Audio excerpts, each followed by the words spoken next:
E hoje a gente tem o prazer de ter o professor Samir Haslan, né? Quando na reunião de diretoria eu disse que era o professor Samir Haslan, o Tufik falou que eu tenho que falar em árabe, então é Samir Haslan, o seu nome, tá? Não é Samir Haslan.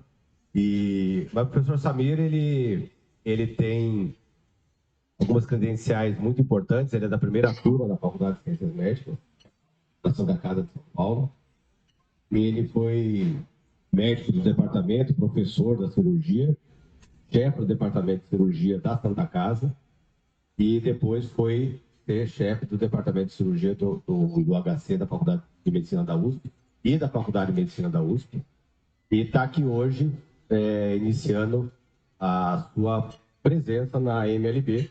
Ele acabou de ser convidado e aceitou, assim como o Roberto Haslan, que é o filho dele, também aceitou ser parte da nossa sociedade, da nossa associação. O professor Samir também. O professor Samir também é membro titular da Academia Nacional de Medicina, e o que muito nos honra a sua presença lá. E principalmente aqui, doutor Samir, a casa é sua, fique à vontade, muito obrigado pela sua presença. Muito boa noite. Em nome do nosso presidente, Abdul Masih, eu quero agradecer o convite e a honra de estar aqui participando. Na verdade, eu me convidei. E o doutor João, na sua elegância e gentileza, não quis dizer não. Ele me trouxe aqui para participar. Então, eu me sinto muito honrado por estar aqui.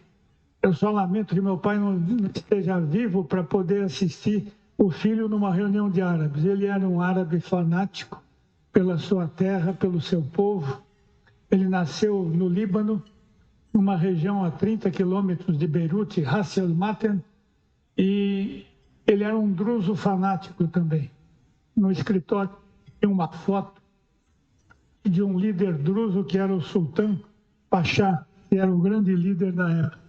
Meu pai chegou aqui na década de 20 do século passado e foi se radicar em Mato Grosso, Dourados, Mato Grosso, onde eu nasci. E lá ele viveu a vida dele toda. Depois mudamos para São Paulo e quando ele morreu pediu para ser enterrado lá no Mato Grosso. E eu levei ele lá para ele ficar na segunda pátria dele. Então, é uma satisfação muito grande estar aqui. Eu espero que os senhores tenham bebido vinho para aguentar essa apresentação. Eu não vou dar uma aula, eu vou fazer algumas reflexões sobre um assunto que é atual, que é importante e que merece considerações. Quando se fala em tecnologia, vem à minha mente essa imagem do Armstrong na Lua. Os senhores lembram que ele disse: é um pequeno passo para o homem, um grande salto para a humanidade. E foi uma grande conquista. O professor Shaw, lá da USP, da parte de telemedicina e da parte de informática, ele diz que hoje nós estamos no iPhone 15, 14, 15, 16. Ele diz que a velocidade do iPhone 6 era 30 mil vezes mais rápida do que a velocidade do computador que levou o homem à Lua, só para mostrar a evolução. E essa evolução não ficou só na área de tecnologia, e ela foi para a medicina. E quando nós analisamos a evolução na medicina, foi uma coisa fantástica, nas diferentes áreas do conhecimento, na parte neurológica, na oncologia, em transplantes, na anestesiologia, na insuficiência orgânica, na cardiologia. Foi um avanço espetacular. E esses avanços tecnológicos têm impacto tanto no diagnóstico, no tratamento e na prevenção de doenças. Quando nós analisamos o século XX é considerado o século da ciência. E quando se observa os avanços ocorridos na segunda metade do século XX, eles foram maiores do que os avanços em todos os séculos anteriores. Isso dizem os estudiosos e os especialistas. A inovação tecnológica é sem precedentes na área da medicina. E a Organização Mundial de Saúde diz que 50% dos avanços terapêuticos hoje disponíveis não existiam há 30, 40 anos. Esse slide já é antigo, que eu falo isso já há algum tempo, mas a evolução, comparando o que nós fazemos hoje, o que fazíamos há 20, 30 anos, é completamente diferente. Quando se analisa a minha área, qual é o impacto do avanço tecnológico na cirurgia, também é uma coisa fantástica. Desde o advento da operação de invasão mínima, que foi a videocirurgia, que começou lá no final da década de 80 do século passado, começo da década de 90, desde o advento dessa operação minimamente invasiva, a prática cirúrgica e a cirurgia não são mais as mesmas. Mudanças na atitude, na prática e no treinamento do cirurgião são necessárias. Todos conhecem Halsted. Halsted foi o primeiro professor de cirurgia da Universidade de Johns Hopkins, em Baltimore, e ele é considerado o pai da moderna cirurgia.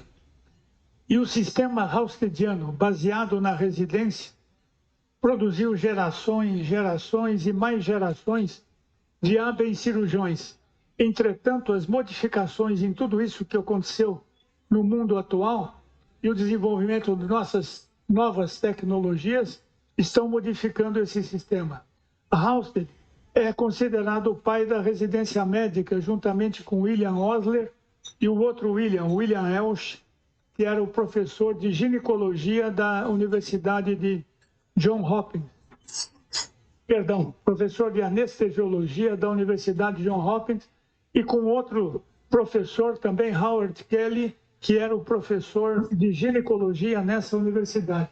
Foram eles que estabeleceram a residência médica, que se iniciou no final do século XIX, em 1892, na universidade, no hospital da Universidade de Johns Hopkins.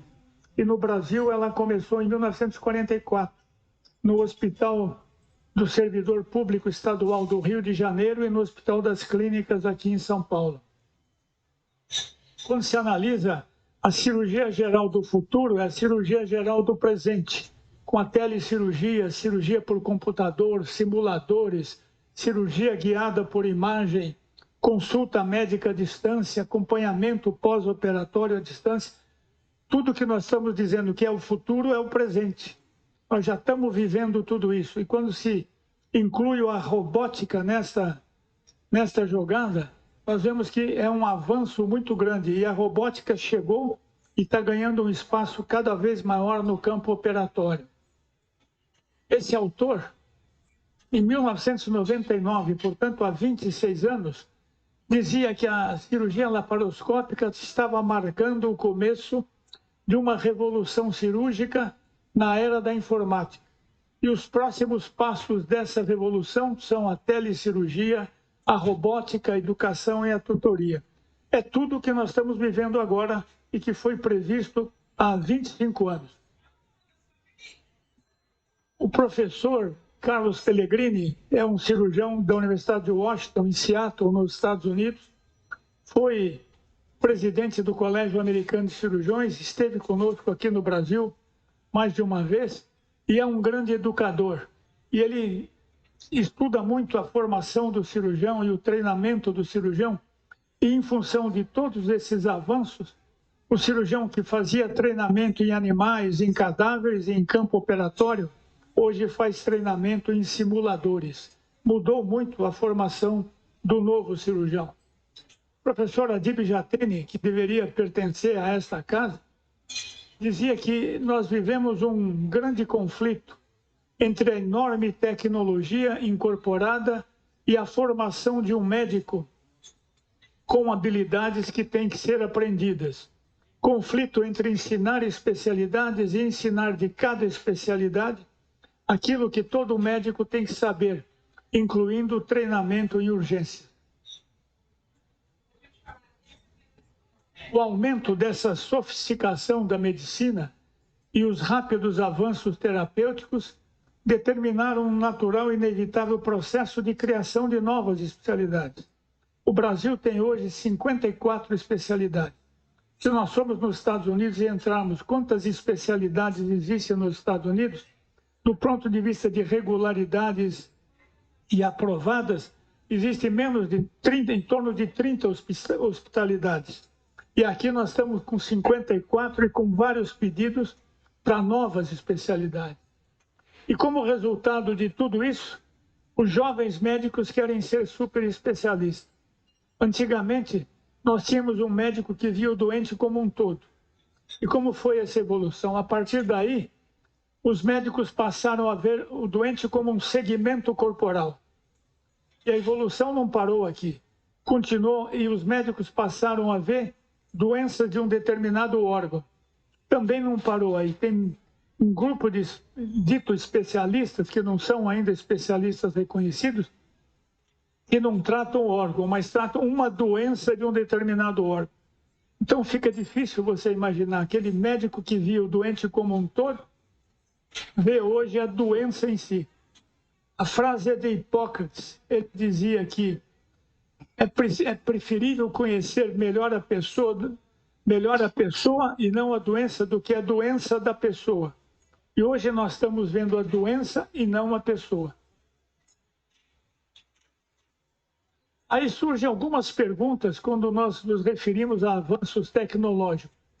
A utilização de todos esses recursos tecnológicos tem sido adequada? Estamos praticando uma medicina de qualidade? A tecnologia está sendo utilizada de forma correta? Qual é a consequência do uso inadequado da tecnologia? E o aluno e o médico estão sendo preparados para a medicina do presente e do futuro? Se nós formos analisar essas questões e as respostas das 400 escolas de medicina que o Brasil tem, a resposta para cada uma dessas questões seria não. Um outro dado que precisa ser considerado quando nós falamos nesse assunto são as características da medicina do século XXI. O que aconteceu? A incorporação rápida de avanços diagnósticos, pelo menos com a radiologia ocupando um espaço cada vez maior no diagnóstico. A incorporação rápida de avanços terapêuticos, a terapêutica guiada por radiologia, a terapêutica guiada por tratamento endovascular, os transplantes, houve uma evolução fantástica. Por outro lado, nós temos o envelhecimento da população.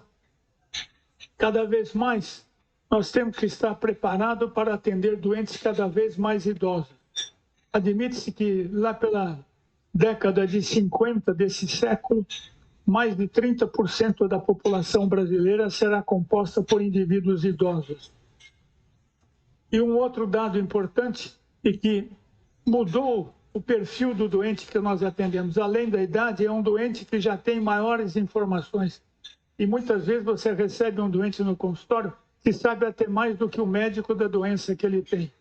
Ele já consultou o Dr. Google e os outros doutores computadorizados e ele vem com informações que muitas vezes o médico desconhece.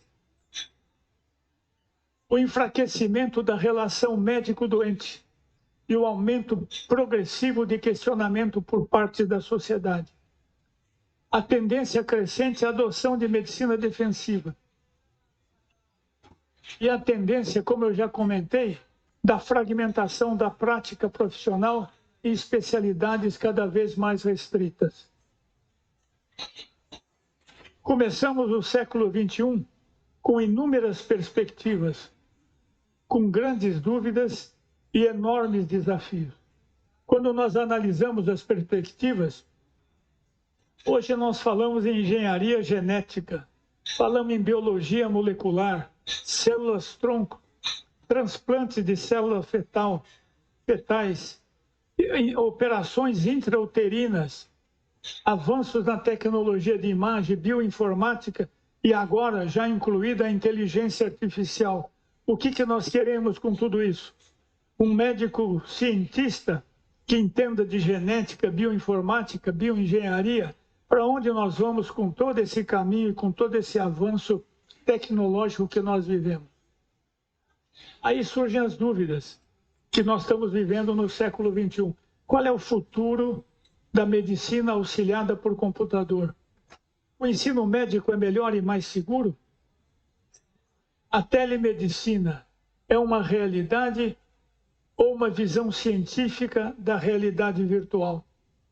Quais são os problemas éticos e legais de tudo isso que nós estamos vivendo? E o que os nossos doentes pensam a respeito de tudo isso?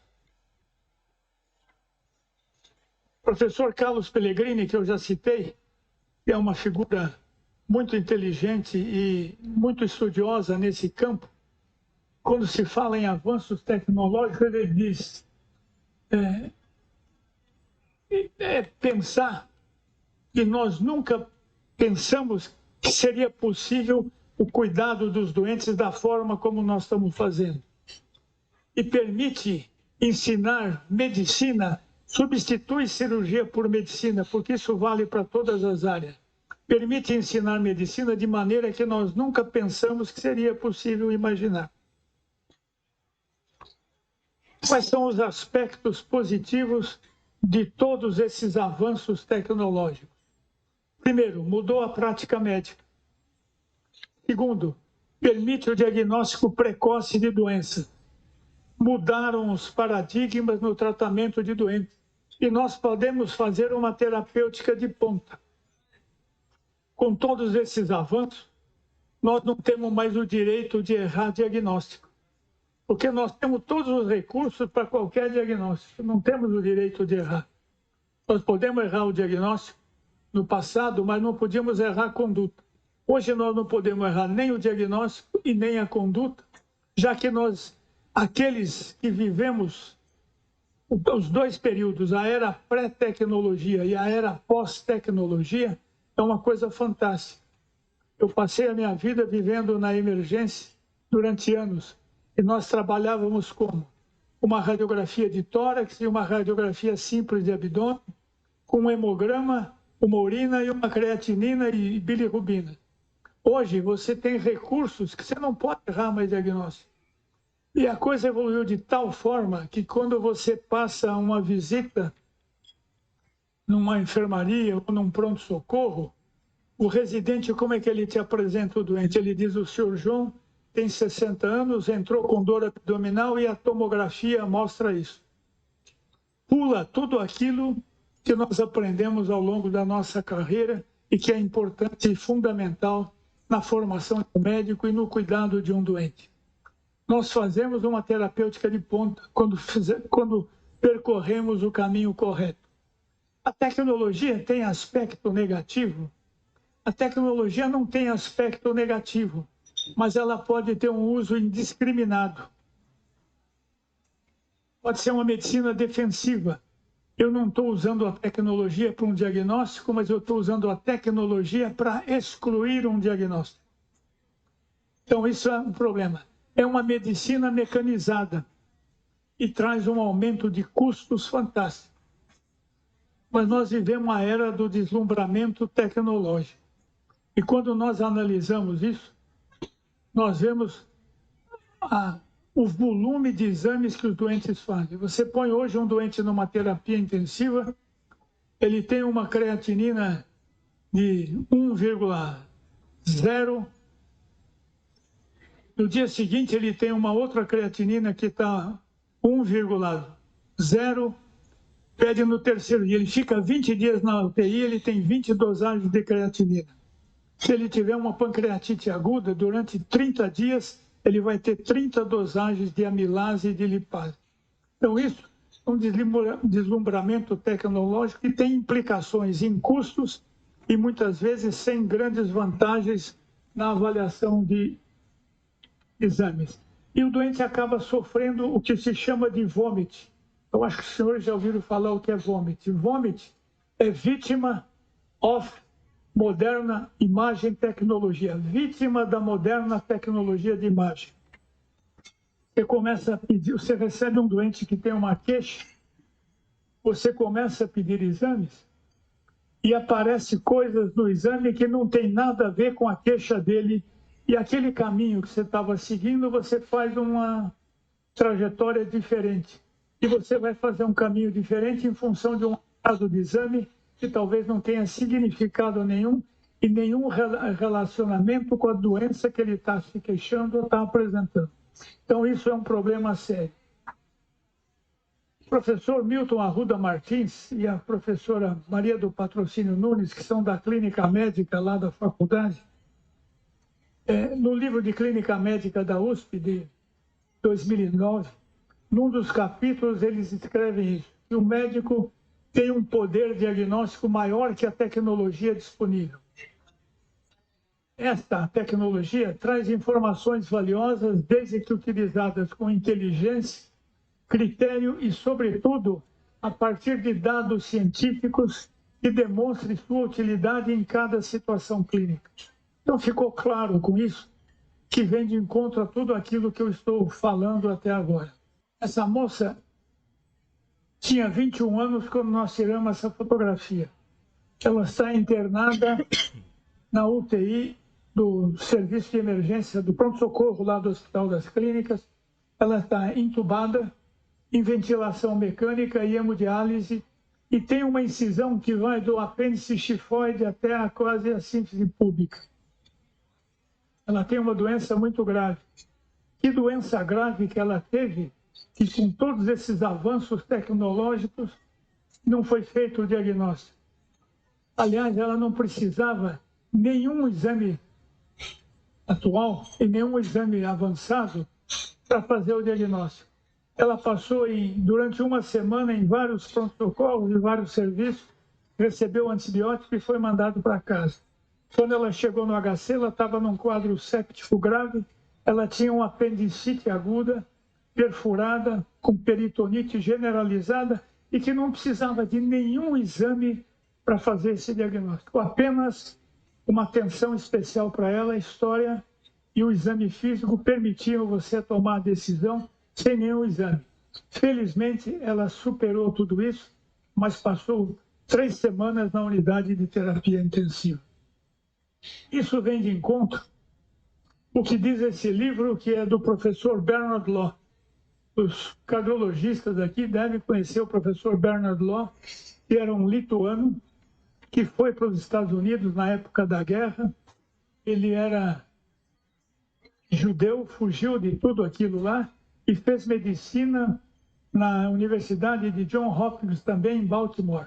E de lá ele foi para Harvard, onde ele foi professor de cardiologia e ele foi o descobridor, o introdutor do desfibrilador de manifestação de evolução contínua e desfibrilador e o cardioversor para casos de arritmia. E o professor Bernard Law, professor emérito, foi professor emérito da Harvard. Ele nasceu em 1921 e morreu agora em 2021, faltando 3 meses para completar 100 anos de idade. E ele ganhou o Prêmio Nobel da Paz em 1985, quando com um grupo de médicos de toda a região dos continentes, eles faziam uma campanha contra o uso de armas nucleares. E ele ganhou o Prêmio Nobel da Paz. E ele tem um livro que é A Arte Perdida de Curar. E ele diz que na Arte Perdida de Curar, ele diz que nunca a medicina evoluiu tanto e os doentes nunca foram tão maltratados como são maltratados atualmente.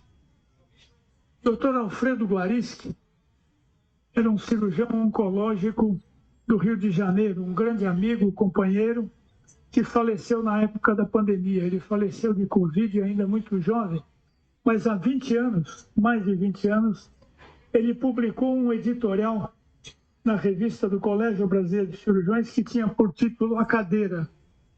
Ele disse que na medicina é fundamental você ter 2 cadeiras.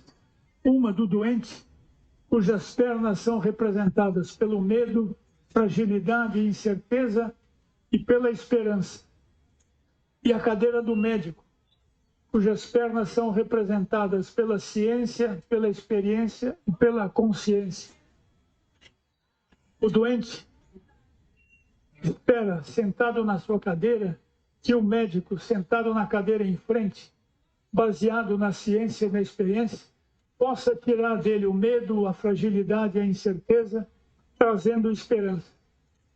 E isso falta muito na medicina. 2 cadeiras. Muitas vezes o doente é atendido em pé, mal conversa. E em hospitais privados, às vezes, a atuação do médico é marcada por uma influência empresarial complexa que exige um trabalho exagerado do médico, pedindo que ele atenda 4 a 5 doentes por hora e que eles visam o lucro e não tem muita preocupação com a qualidade da saúde nem o bem-estar do doente. Esse é um aspecto importante que nós vivemos nos dias atuais. Um outro ponto importante, quando se analisa tudo isso que nós estamos vendo, no passado a visita era assim, o professor à beira do leito, cercado por assistentes, por residentes, conversando com o doente, examinando o doente. Eu passei a vida, esses meus mais de 50 anos de formado, passando visita quase que diariamente, de dia e muitas vezes de noite nos plantões de pronto-socorro. Como são as visitas atuais? As visitas atuais são assim, é uma sala fechada com os médicos, cada um com seu iPhone, com seu tablet, com seu iPad, com o seu celular, o iPhone eu já disse, discutindo o caso do doente, decidem a conduta a ser tomada e nenhum deles conversou com o doente, viu o doente, examinou o doente, mas tem as informações dadas pelo residente. Então isso é o estado atual da medicina em função de tudo isso que nós estamos vivendo. Todos esses avanços tecnológicos não invalidam os princípios que nortearam a formação do médico até aqui e que todos nós vivemos e que era defendida por William Osler. William Osler foi o primeiro professor de clínica médica da Johns Hopkins University. Ele é considerado até hoje o mais importante médico na história da medicina americana. E ele fazia dupla com o cirurgião, com William Halsted, como eu já disse, e eles foram os que trabalharam pela implantação da residência médica. E o William Osler falava na educação médica, na ciência básica, nos métodos científicos associados à medicina clínica, o ensino à beira do leito, o estudante na rotina do hospital e o sistema de residência médica. Sem dúvida, ele teve uma contribuição extraordinária na história da medicina. Sempre que eu falo desse assunto, eu cito esse senhor. Esse senhor é o professor José Félix Patinho, que é um cirurgião, foi um cirurgião. Ele faleceu esses últimos, em 2020, 2021. Ele era colombiano, mas teve toda a sua formação nos Estados Unidos, na Yale University, e ele foi reitor da Universidade da Colômbia. E o professor Patinho, para mim, foi um dos maiores educadores da Latinoamérica que eu tive o prazer de conhecer. Ele dizia que aqui está escrito arte cirúrgica, mas entenda como arte médica. A arte médica se apoia em paradigmas, essencialidade e propósito moral. Nós tratamos o doente conforme os paradigmas, aquilo que já estão estabelecidos. Nós fazemos aquilo que devemos fazer, aquilo que é essencial para o doente. E não existe nada que tenha um propósito moral maior do que quando você põe um tratamento para uma pessoa que visa exclusivamente o bem. E ele quer dizer o seguinte, que com os avanços tecnológicos mudam os paradigmas, mas não mudam a essencialidade nem o propósito moral da arte médica. A medicina é arte, ciência e tecnologia, principalmente arte e tecnologia cirurgiões. Cadê o professor Marcelo Mastro? Está aí, sabe disso, que nós vivemos na nossa área, dependendo de tecnologia, dependendo de arte, dependendo de fatores. Isso vale para todas as especialidades médicas. Pablo Picasso nasceu em 1881. Quando ele tinha 16 anos, em 1897, ele pintou o segundo quadro dele, que tinha por título Ciência e Qualidade. Aqui representado por uma doente na cama, que foi interpretada pela sua irmã, o médico do lado representando a ciência, e que foi com a participação do pai dele e uma irmã de caridade, dizendo que o doente precisa da ciência, da experiência, mas precisa de amor, carinho e respeito e, portanto, caridade. O professor Rui Ferreira Santos foi professor titular de cirurgia da Universidade de São Paulo, no campus de Ribeirão Preto. Eu tive o privilégio de conviver com ele, ele foi presidente do Colégio Brasileiro de Cirurgiões e foi uma das figuras mais cultas que eu tive o prazer de conhecer. E ele dizia que a formação do médico, esquece cirurgião, substitua por médico. Embora muitos dos senhores não consideram o cirurgião um médico, apenas um operador. Não. Que a formação do médico não veja o doente fragmentado e compartimentado em órgãos estanques, mas íntegro na identidade da sua pessoa. E que essa formação seja holística, globalizante, formação humanística.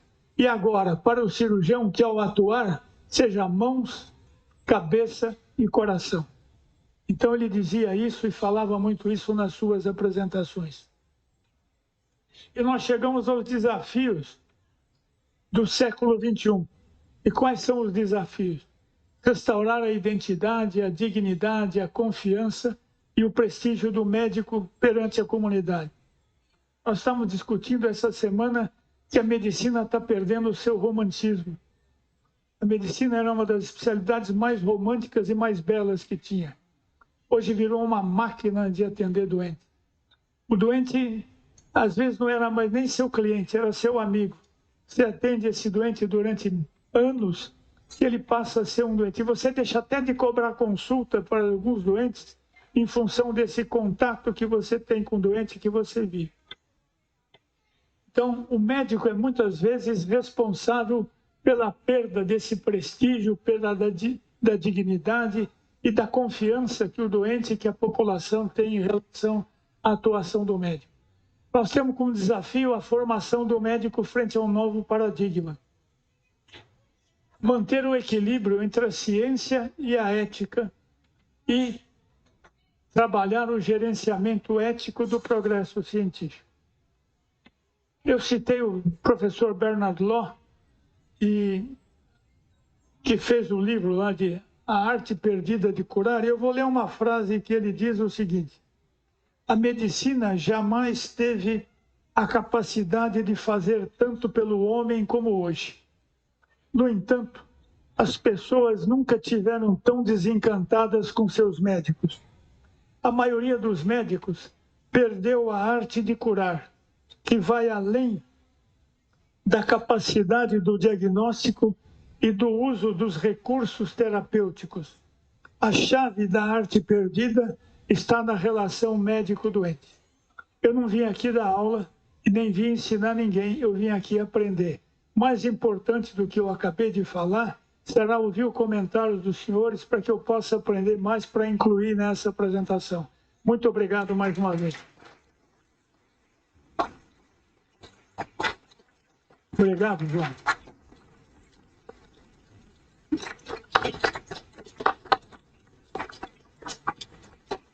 Obrigado. Obrigado, né?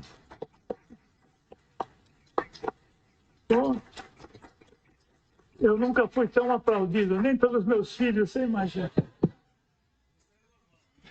E ele ainda fala que ele se convidou para dar aula, né?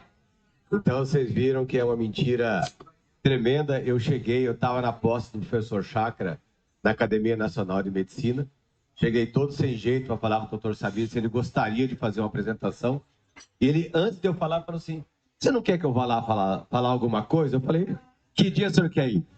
E aí a gente marcou para hoje. Então foi um deleite, professor. Muito obrigado. O senhor foi espetacular. Uma salva de palmas. Eu é que agradeço. Professor Sabir. Obrigado. E eu acho que vem bem a calhar a aula do professor, e eu queria começar a discussão, porque nós vivemos uma época de uma medicina que saiu da baseada em evidências, é uma medicina baseada em faturamento.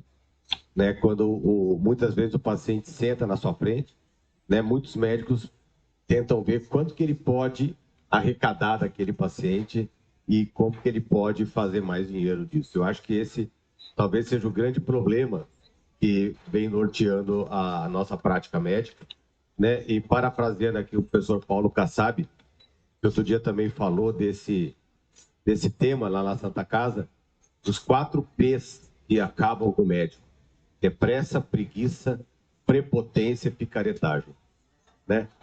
E esses 4 P's, ele serve para qualquer outra profissão. Então, eu queria ouvir a opinião do senhor sobre esse momento que a gente está vivendo, de uma formação de médicos que está vendo muito o faturamento ao invés de ver aquilo que ele foi formado para fazer, que é ajudar o paciente. Opinião sobre isso. Nós estamos vivendo uma fase especial, João. Para dar uma ideia, lá no HC, 40%, né, Roberto, dos formandos não prestam prova para residência médica. Em torno de 30%, 40% não estão prestando a prova de residência médica. Uma porcentagem expressiva deles não tem interesse em fazer nenhuma especialidade médica, mas trabalhar na área gerencial, fazer treinamento nessa área de como é que chama isso? Mídia social, etc. Não, Gestão, na área de gestão, trabalhar na área de gestão, não tem interesse pela... Então, nós vivemos uma fase difícil. Se você for analisar as escolas médicas, você acha que elas têm massa crítica de docentes? Não tem massa crítica de docentes. É impossível. Não tem estrutura hospitalar para ensinar. Você pode ter a tecnologia que você tiver, mas se você não seguir aquela orientação do Osler, que é o médico, o doente, o hospital, a enfermaria, a residência médica, não existe médico sem uma formação e um treinamento em nível hospitalar. No começo do século passado, em 1905, os Estados Unidos passavam por uma crise grave na área de saúde, a população vivia mal, não tinha um atendimento adequado, e então uma fundação nos Estados Unidos propôs fazer uma análise das escolas de medicina nos Estados Unidos. Havia, entre os Estados Unidos e Canadá, 150 escolas. Então, indicaram um educador, que era o Abraham Flexner, para fazer uma análise dessas escolas. E durante 5 anos ele ficou fazendo uma análise e ele concluiu que essas escolas não atendiam as necessidades para formar médicos, porque elas não tinham relação entre ciência básica e ciência clínica, elas não tinham estrutura hospitalar, e ele propunha o fechamento de 60% dessas escolas médicas. Na ocasião, o New York Times fez uma publicação, Escolas de Medicina, Fábrica de Médicos Medíocres. E isso foi posto em prática e 60% das escolas de medicina nos Estados Unidos foram fechadas. E é o que nós estamos vivendo no Brasil. O Brasil tem 390 escolas de medicina, 400 escolas de medicina, e tem um pedido para mais 100 e tantas escolas de medicina, com critérios para abertura de escolas de uma forma absurda. Abre-se escola tem cidades que têm 200 mil habitantes, tem 3 escolas de medicina. O Guarujá tem 2 escolas de medicina. Você acha que é possível? Não tem uma estrutura hospitalar, não tem massa crítica. O Brasil tem 15 mil brasileiros estudando medicina no Paraguai, em Pedro Juan Cabaleiro, que é perto da minha cidade, onde eu nasci, 90 quilômetros. Tem 15 mil alunos estudando medicina, brasileiros estudando medicina. E lá não tem hospital, não tem nada, é um galpão que vai lá e tem aula teórica. Então é uma coisa incrível. Então como é que você vai consertar isso? Como é que você vai consertar? estão discutindo a liberação de título de especialista. Você veja aí, é uma coisa absurda a forma como são dados os títulos de especialistas. Então, eu acho que é muito difícil consertar. Eu não sei para onde nós vamos. A previsão é que daqui a 5 anos o Brasil tenha 1 milhão de médicos. 1 milhão de médicos. Então, nós vamos viver o que alguns países estão vivendo, com médicos dirigindo Uber, trabalhando com Uber ou trabalhando em outras áreas. Isso é uma previsão que eu acho que vai se cumprir nessa história. Doutor Renato. Professor, satisfação imensa em tê-lo aqui conosco. É uma honra para nós ouvi-lo. Toda a sua bagagem, sua experiência, para mim, é realmente importantíssimo tê-lo aqui conosco e uma honra imensa para todos nós. Muito obrigado. Eu já me inscrevi no time aí, não me importa se eu ficar no banco, não precisa entrar para... Não, eu sempre será jogar de vez em quando. Sempre será muito bem-vindo. A minha pergunta, como foi sua aula também, tanto filosófica quanto a minha pergunta, hoje eu vejo essa geração nova de acadêmicos muito imediatista, né? É a geração internet, que quer sucesso rápido, imediato. E na minha área de cirurgia cardiovascular, houve uma mudança importante do MEC para a formação, o acesso direto.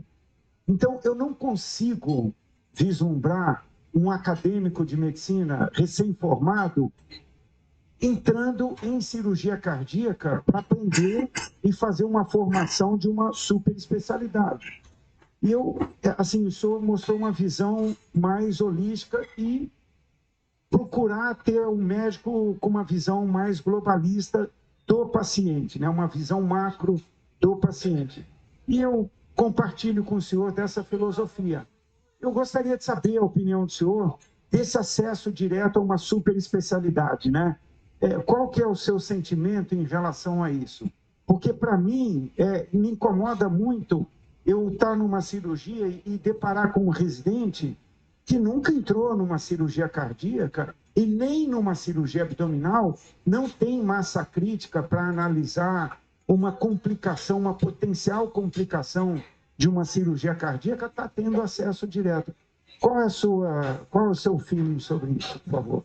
Esse é um assunto que eu já discuti muito ao longo desses anos todos e tem 2 posicionamentos. Quando o indivíduo vai para uma especialidade e que tem que fazer a cirurgia geral como pré-requisito, o que nós observamos ao longo desses anos?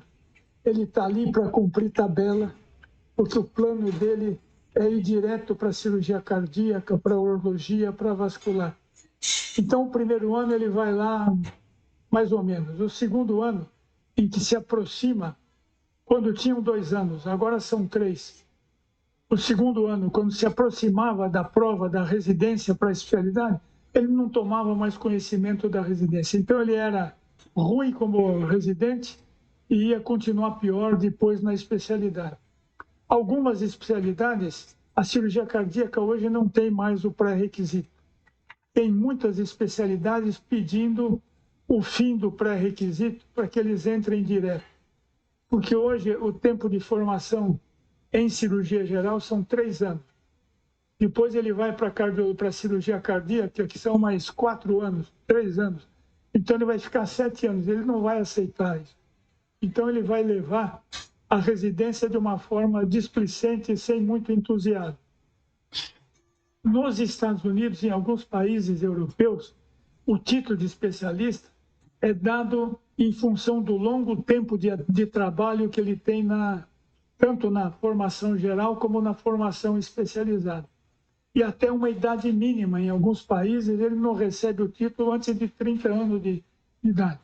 Nos Estados Unidos, ele vai começar a trabalhar com mais de 30 anos de idade para obter o título. Eu acho que deveria ter a formação básica, mas da forma como ela é feita, e a maioria, se você analisar o Brasil todo com os programas de residência médica, muitos dos hospitais que têm a residência médica não têm estrutura para ter aquele serviço. Então é complicado, viu, Renato? Eu tenho minhas dúvidas eu acho que o ideal era fazer, mas da forma como ele se desenvolve, alguns especialistas, por exemplo, Nauro, o professor Miguel, na época lá no departamento de cirurgia, ele fez uma carta pedindo a exclusão do pré-requisito para o urologista.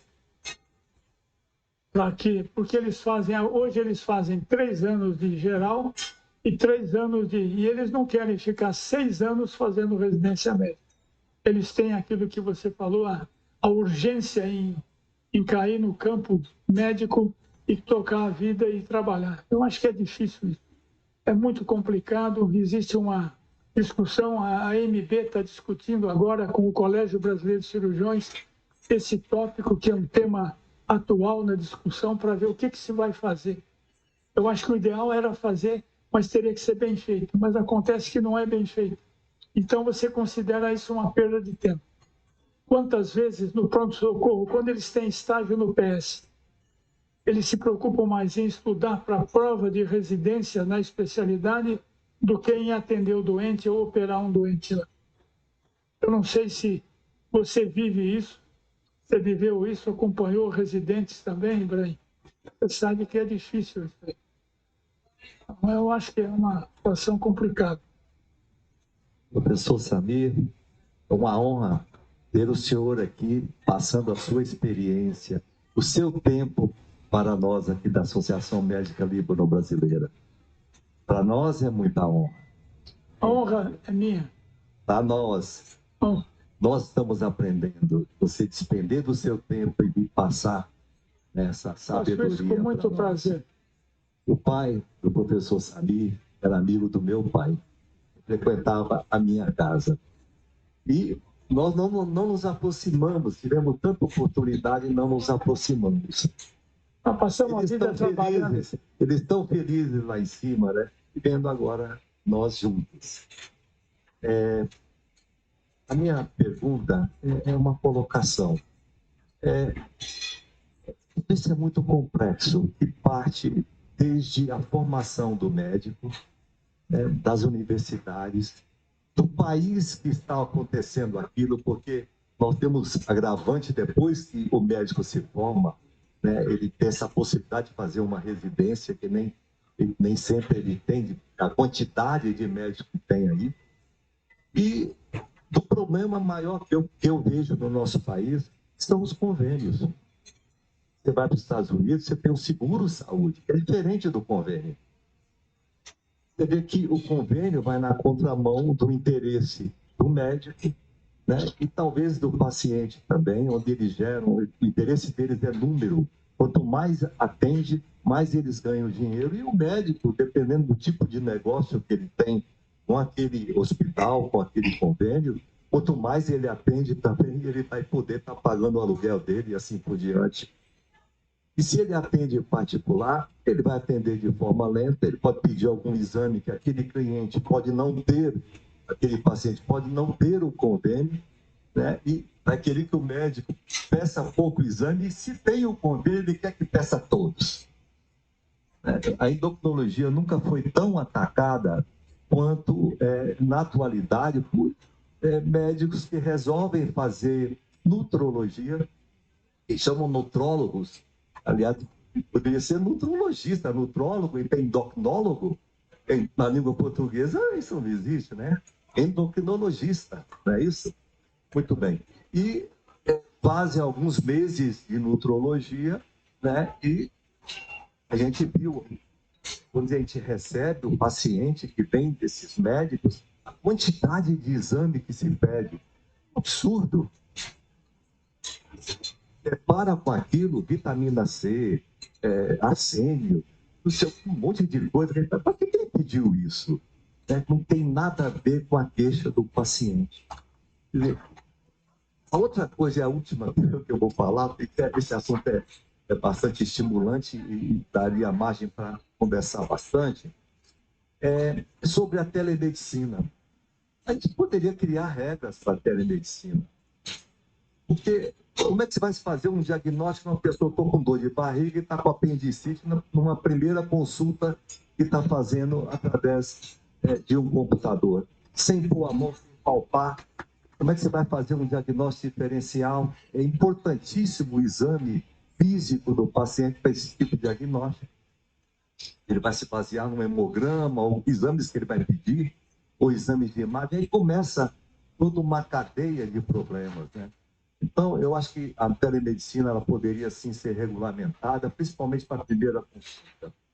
Agora, se for o caso de retorno, examinar uma fratura, né, os ortopedistas, examinar uma fratura numa primeira consulta com telemedicina, não tem muita lógica isso daí. Então, eu gostaria que o senhor comentasse a respeito disso. Obrigado. Eu vou comentar, mas eu vou pedir para o Ziad Raslan. Ele trabalha com telemedicina, então você comenta, depois eu comento. Primeiro, agradecer, Samir, mais uma vez, como o professor João falou, um deleite, né? Sempre assistir as suas participações, seu legado. Então, em relação à telemedicina, foi uma surpresa, porque a gente sempre aprendeu que a anamnese ela é importante, e ela realmente é importante, né? Mas ela veio em uma ocasião em que tinha a pandemia. E todas as telemedicinas atenderam 20 milhões de pacientes no Brasil. Aí eu pergunto para mim mesmo, né? Onde iriam ser atendidos esses pacientes se não fosse? Porque o que ocorre, o doente, ele não procura o médico, a maioria das vezes, com situações complexas. Ele tem dúvidas simples. Muitas vezes não precisa ser examinado, né? Então, a telemedicina tem seus limites, eles são bem reconhecidos, existem protocolos muito bem fundamentados para a atuação dela, né?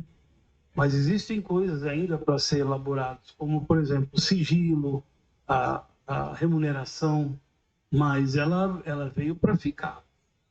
E, por exemplo, o doente que mora à distância, que a telemedicina ela contempla locais que não tem endócrino, não tem neurologista.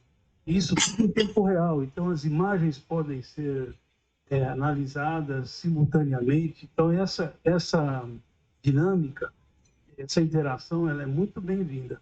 Agora, tem que separar. Alguns aspectos ainda não foram bem estabelecidos, mas ela veio para ficar.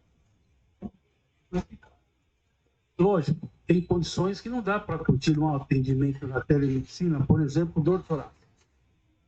Dor torácica, se existir um fator de risco, é imediatamente encaminhada, né? Até para isso ela serve como um fator de orientação. Eu procuro primeiro o pronto-socorro, oriento o acompanhante que está junto, né? Para que ele leve o paciente lá. Interrompe ali outra. A consulta na telemedicina vai ser limitada. Mas ela tem o seu propósito, precisa mais elaboração.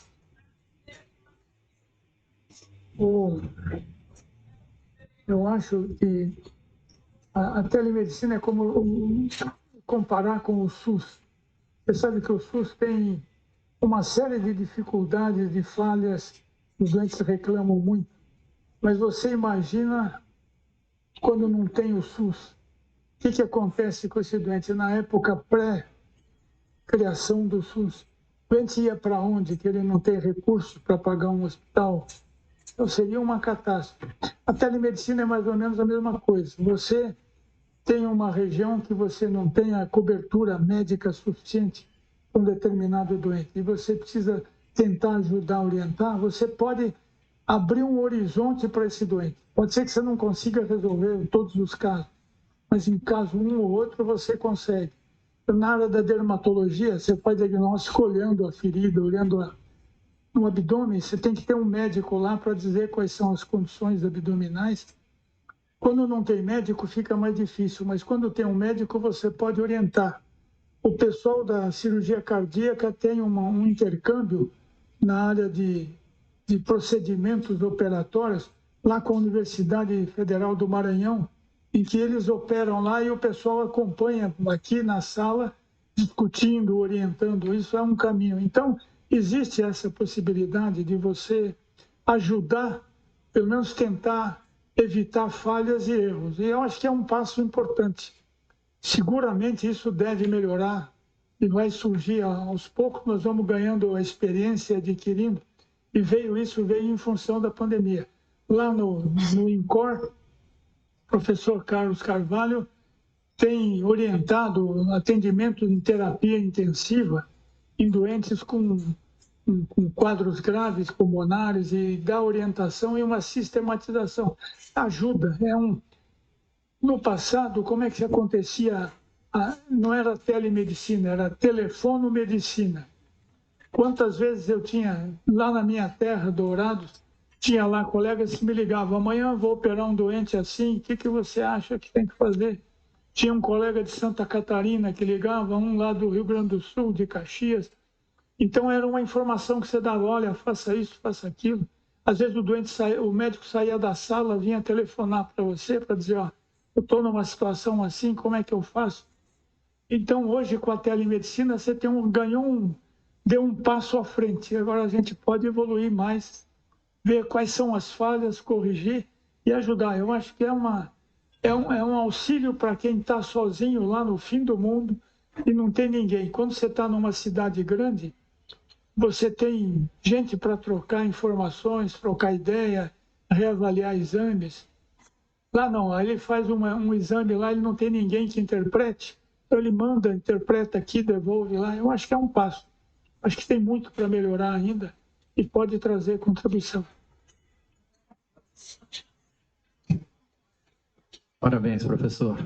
Chega, não vou falar tanto, acho que todo mundo já deu as devidas homenagens, mas pode ter certeza que você sempre terá no time titular, tá? Não pensa que você está no banco de reservas, que não está, não. Não, mas eu prefiro esperar o jogo melhorar, eu entro e faço um gol no final aí. Faço um gol no final com o passe do nosso presidente aí, pronto. Muito mais uma... Aí nosso time vai para a semifinal. Vamos. Vai, com certeza. Muito mais um comentário do que propriamente uma pergunta, mas a sua aula veio um filme na nossa vida, em termos de... Eu venho de uma época que aprendi a medicina em sala de aula, beira de leito e bancada de laboratório. E hoje em dia a gente não vê mais isso. Hoje em dia, se a gente retomar um pouquinho a história recente nossa aqui, tem alguns aqui, da Santa Casa, André, João, viu? E a gente tinha que passar às 4 da tarde para saber o que estava acontecendo naquele pronto-socorro. Para no dia seguinte, às 7 horas da manhã, nós temos visita com o professor Samir e com o Dr. Valdir Goli. E hoje, me espanta a minha residente falar, doutor Ricardo, será que eu posso ir embora meio-dia, um ambulatório inteiro da tarde? Será que eu posso ir embora meio-dia porque eu tenho um plantão às 7 da noite? E sabendo que eles têm um day off no dia seguinte.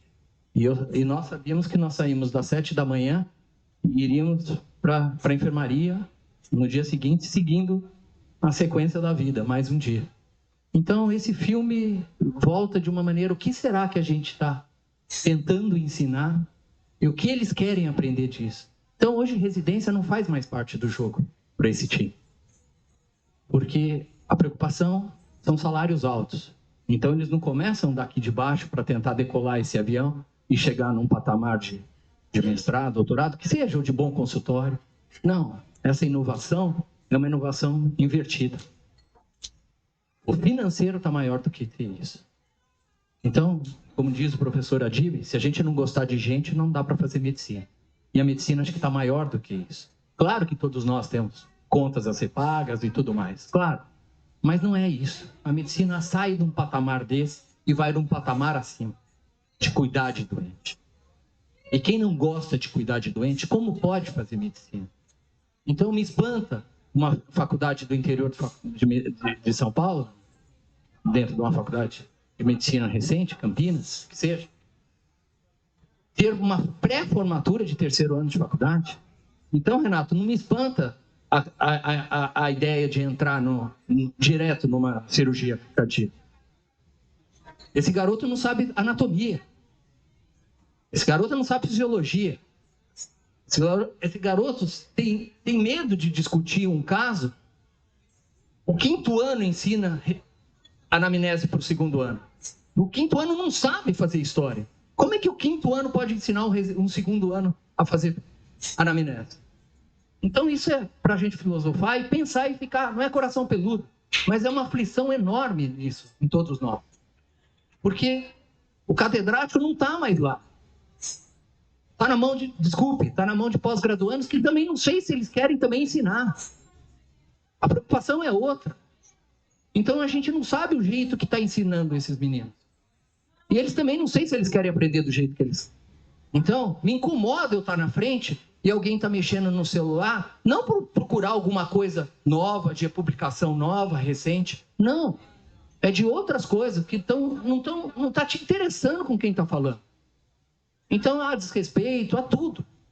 Então, está tudo errado. Põe esse cara no consultório e vai entender. Então, Claude Bernard dizia, quem não sabe o que procura, não sabe interpretar o que acha. Mas é de A a Z resultados de exames. E hora que, graças a Deus, que alguém pede um fã e alguém me procura porque pediu um fã lá. Então, agora se vira. Então, nós estamos criando quem? Médicos encaminhadores? É isso. Porque se o cara não sabe o que ele está pedindo, logicamente que ele não vai saber o que ele está procurando e logicamente que ele não vai saber informar o paciente o que ele achou. Desculpe o tempo. Mas é uma reflexão, né? Você tem razão.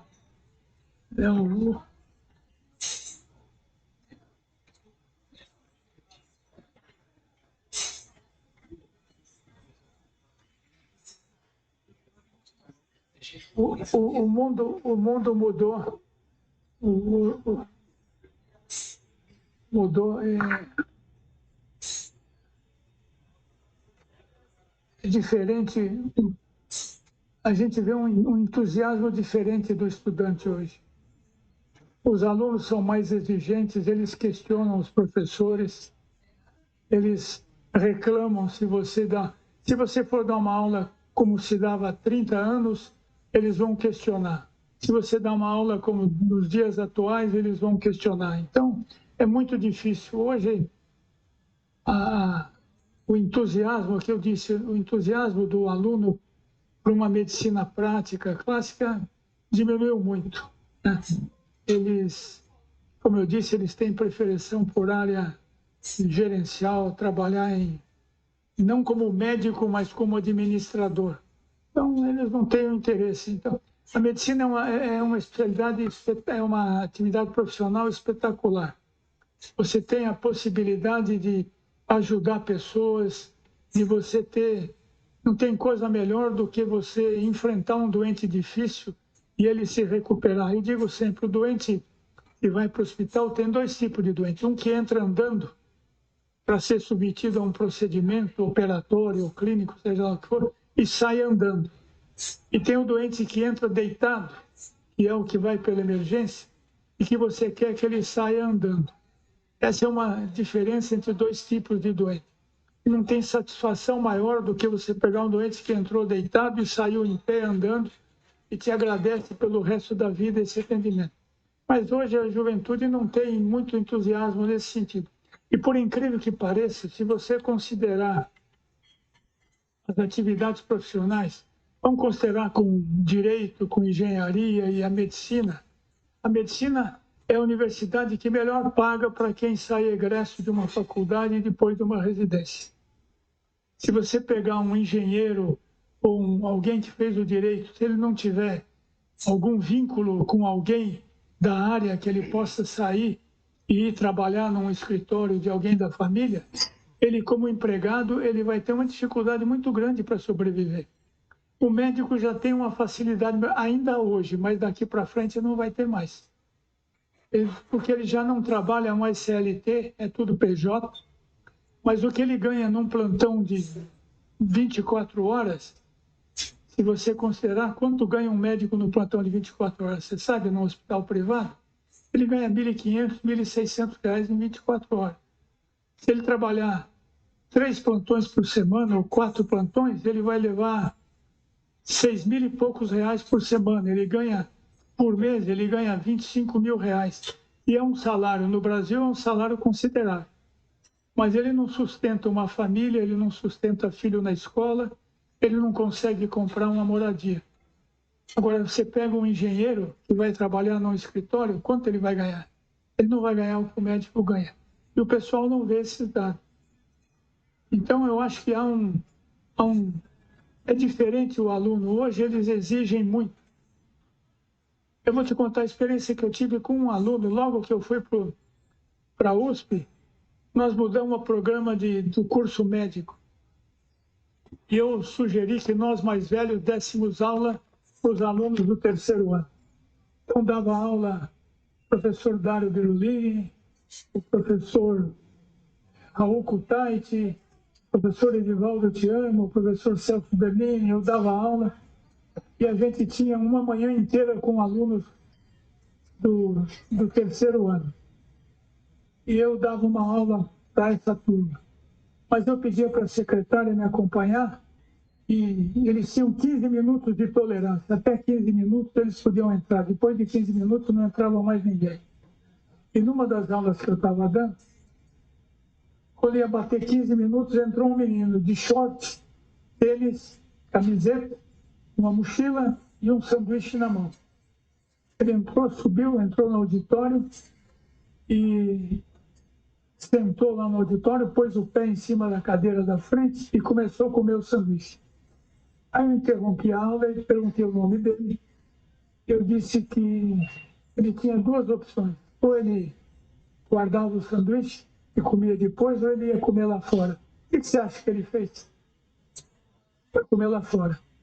E aquilo ali interrompeu a aula, todo mundo ficou olhando. E essa aula era uma aula teórica, que ia das 8 às 9, 9 e pouco, e depois eles tinham aula prática, e às 11 a gente se reunia para ver o que eles acharam da aula prática.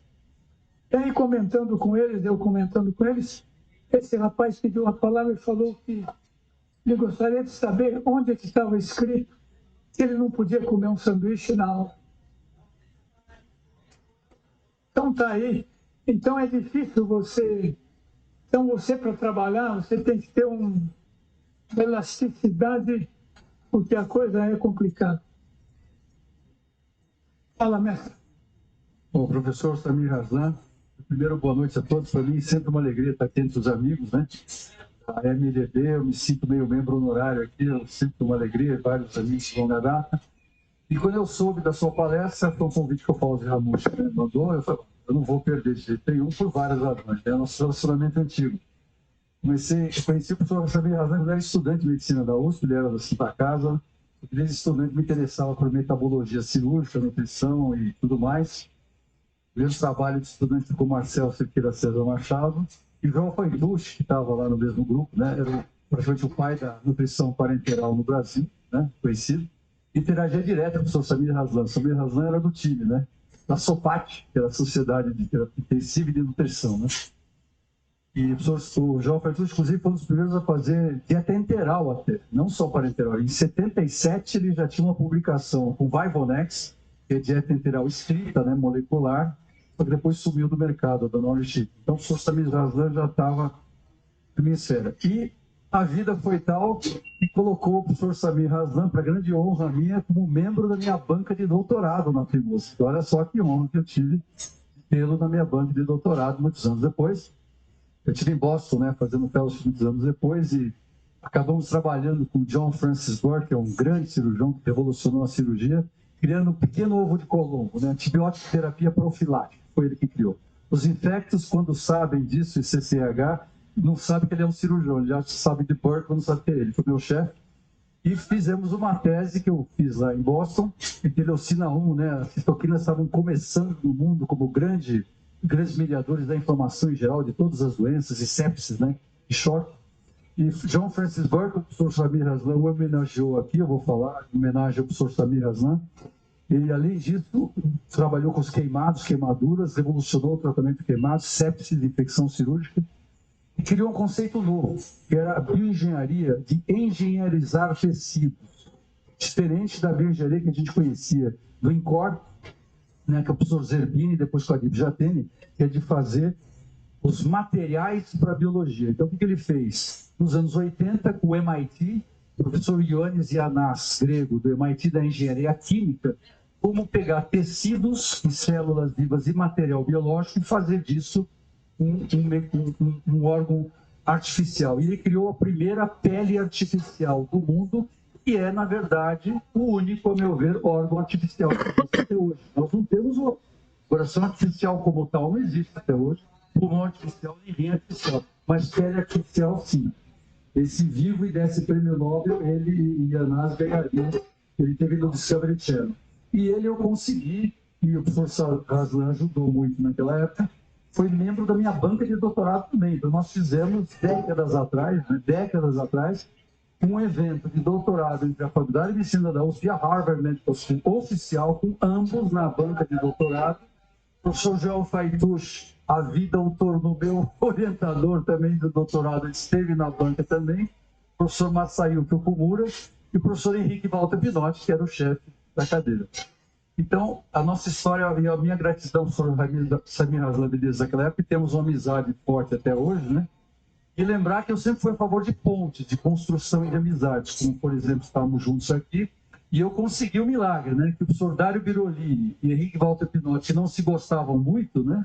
Eu conseguia fazer a ponte dos dois, sem me queimar com os dois e fazendo colaborações mútuas. Então, a visita do professor Burke em São Paulo foi multidisciplinar na gastrocirurgia, que eu era do aparelho digestivo, não da cirurgia geral, o professor Samir Raslan foi depois, na plástica, Matos Ferreira, por causa dos queimados, e na cirurgia geral com Dário Birolini, e na Santa Casa, o professor Samir Raslan, na época titular da Santa Casa, recebeu o professor Burke e deu para ele, né, uma homenagem como membro honorário do Colégio Brasileiro de Cirurgiões, né, pelas contribuições dele à metodologia cirúrgica, resposta ao trauma, à infecção cirúrgica, queimados faz.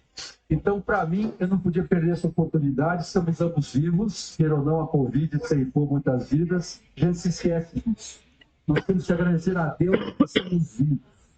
Todos temos o privilégio hoje de ter o professor Samir Raslan aqui, up and running, altamente ativo, dando essa palestra brilhante que ele deu sobre a medicina, essa visão de sabedoria que todos aprendemos ao longo da vida, com essas distorções da medicina de hoje em dia. Eu agradeço a Deus por ter a oportunidade de vir aqui encontrar o meu membro professor, também querido da minha banca de doutorado, e um poço de sabedoria, que depois foi a minha faculdade e foi titular lá. E é uma honra estar aqui. Eu só deixaria uma pergunta, um gatilho para o senhor comentar. O senhor Dário Birolini, como o senhor sabe muito bem, começou a falar muito do slow medicine, né? Ou seja, aquela medicina clássica para tentar defendê-la do excesso de exames defensivos, dessa indústria toda. Então, faço sua opinião também, o senhor já falou a respeito, como o senhor vê a capacidade de termos um slow medicine no Brasil, uma medicina ainda que sempre seja humana, que nós lidamos com gente e não com ratinhos ou células, e é um ser biopsicossocial, tem o seu componente todo emocional, e dar uma medicina humana, humanizada, sem perder o foco objetivo, como a medicina baseada em evidências traz, que é a medicina científica, para ter o melhor para o nosso paciente. Muito obrigado, foi um privilégio estar aqui. Eu é que agradeço as tuas palavras. Você, ele quando defendeu o doutorado, ele montou uma estrutura. Nós estávamos numa sala e tinha lá um tradutor, tinha tradução simultânea, tinha um tradutor na sala, a sala estava lotada.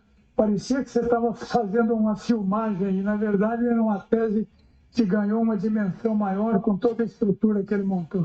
Foi uma tese de doutorado multiplicada aí por um número grande em função da estrutura do mestre aí.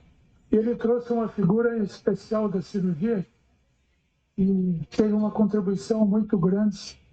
E foi uma cerimônia muito bonita. E ele foi muito bem e foi aprovado. Naquela época não se dava mais nota, era aprovado ou não, né? Ou você tinha tirado 10, não me lembro mais. 10 com louvor. Hoje não tem mais isso, né? Que ano foi isso? Eu nem me lembro mais. 30 anos se passaram. É isso aí. Eu já era velho. André? Ou também como ex-aluno, ex-residente e ex-assistente do professor, não queria deixar de deixar o meu carinho aqui com a família Raslan. Todos, a gente tem um carinho enorme, muita gratidão, privilégio de ter podido compartilhar tantos momentos. Eu queria contar um momento e compartilhar com o professor. Eu era representante dos residentes, era o R3, representante dos residentes do Departamento de Cirurgia da Santa Casa, e aí logo cedo vem a notícia que era para eu comparecer à sala do professor Samir. O professor Samir era o chefe do pronto-socorro. Naquela época não tinha celular, os poucos que tinham estavam, né? E aí eu falei, bom, o que será que eu fiz de errado? O professor está me chamando na sala dele, né? Você tem direito de não continuar a história. Não, eu vou contar. Agora eu tenho critério. Comecei, agora tem que terminar, professor. Aí eu fui, entrei na sala, o senhor super gentil. Falou, André, bom dia, senta aí. Não vou esquecer desse dia, porque realmente me marcou e eu estou compartilhando com você. E aí eu sentei, começamos a conversar, você perguntou como estavam as coisas, e a gente estava falando das coisas do departamento, da residência, e o senhor virou e falou, o que nós podemos fazer para melhorar a residência? E aí, a gente já frequentava o curso do Maksud desde a época do acadêmico, a gente sabia da consideração que o senhor tinha pelo professor Dário, pelo time do HC, e aí eu virei e falei, professor, a gente podia fazer que nem no HC. Quando eu falei isso, brilhou o olho do senhor. Aí o senhor falou, mas por quê? Como que é no HC? Eu falei, não, o plantão no HC tem um grupo horizontal, você vai estar lembrando disso agora. Tem um grupo horizontal, então eles passam durante o dia no pronto-socorro e às 7 horas da noite eles passam o plantão para o time da noite. Para nós, velhos da Santa Casa, a gente lembra bem o plantão, a gente ficava 24 horas do plantão do pronto-socorro da Santa Casa. Para quem não sabe, era o pronto-socorro mais agitado de São Paulo. A gente não dormia nas 24 horas. No dia seguinte, a gente tinha que passar a visita, passar o plantão e também passar a visita na enfermaria. Tinha a reunião da área e depois o ambulatório e internar os pacientes que iam ser operados no dia seguinte. Então, eram 36 horas ali naquela correria. E quando eu falei isso, o professor Samir gostou da ideia e falou, vamos então ver se a gente consegue fazer essa mudança. Demorou 1 ano e meio, porque a gente teve que mudar toda a rotina de todos os chefes de área e dos assistentes professores do departamento, que tinha uma rotina estabelecida em cima desse critério. E aí eu entreguei o R4 e o professor Samir começou o grupo dele no pronto-socorro de 12 horas durante o dia, o time horizontal, e passa o plantão à noite. Então, até hoje é assim. Então, lembrando o senhor o legado que a gente deixou, que acho que foi muito bom, principalmente para os pacientes, porque os colegas que estão lá, residentes, assistentes, estão mais descansados e dão um segmento melhor dentro do grupo horizontal. Então, acho que foi um bom trabalho nosso. Eu me orgulho muito de ter participado disso com o senhor. Obrigado. Vamos lá. Olha, eu só queria fazer uma confidência rápida aqui. Eu tenho alegria redobrada pelo Zied Raslan, que está aqui, que é meu irmão Druso. Nós temos uma confidência que o pessoal não sabe. Nós inauguramos, lembra? Quando o Albert Einstein abriu a unidade em Alphaville, décadas atrás, havia plantões, os plantonistas eram multidisciplinares. E o Zied e eu fomos plantonistas juntos, colegas de plantão, e lá na frente de batalha em Alphaville, excelente clínico geral, brilhante, né? Então, que alegria ver você, Zied, aqui. Nós sobrevivemos lá, né? Um abraço. Alguém quer comentar? Do André Ibrahim. André Ibrahim, nós trabalhamos juntos. Eu tive um privilégio muito grande de ter trabalhado com gente muito boa e muito inteligente.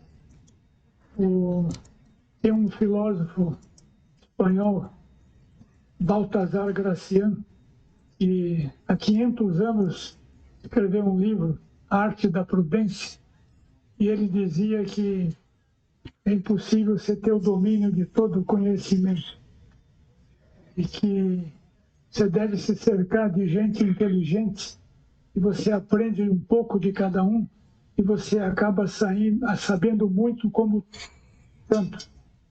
Se você não pode ter a inteligência como serva, você deve tê-la pelo menos como companheira. Então você junta um monte de companheiros inteligentes. Eu trabalhei com uma turma fantástica. foram quase 20 anos dirigindo o pronto-socorro da Santa Casa, que era uma turma espetacular e que está muito bem posicionada. Não que eu os orientei, mas é que nós trabalhamos juntos e aprendemos juntos. Depois fui para o HC, também trabalhei com um grupo especial. Então eu fui cercado sempre de gente que me ensinava muito. E você aprende muito convivendo com gente nova e com gente inteligente. Então eu tive esse privilégio. Então eu me sinto feliz. Eu acho que eu fui privilegiado nessa história toda. Muito obrigado, professor. Bom, a gente vai dar por encerrado, lembrando que em julho nós estamos em férias, né? E voltamos então no dia 27 de agosto com o Carlos Eide, né? Que vai falar para a gente um tema bastante interessante, que é atendimento de urgência em aeronave, né? Talvez o médico cada vez viaje menos, né? Por tudo que foi colocado aqui, mas a gente sempre vai ser chamado e acho que é um tema bastante interessante para a discussão. Professor Samir, mais uma vez, muito obrigado. O senhor coroou esse primeiro semestre aí com... Eu que agradeço, eu me inscrevi para ver se eu posso ser contratado pelo time. A gente vai analisar o seu currículo, ver se é possível, tá? Você vai funcionar como meu empresário. Faça um bom negócio aí. Muito obrigado.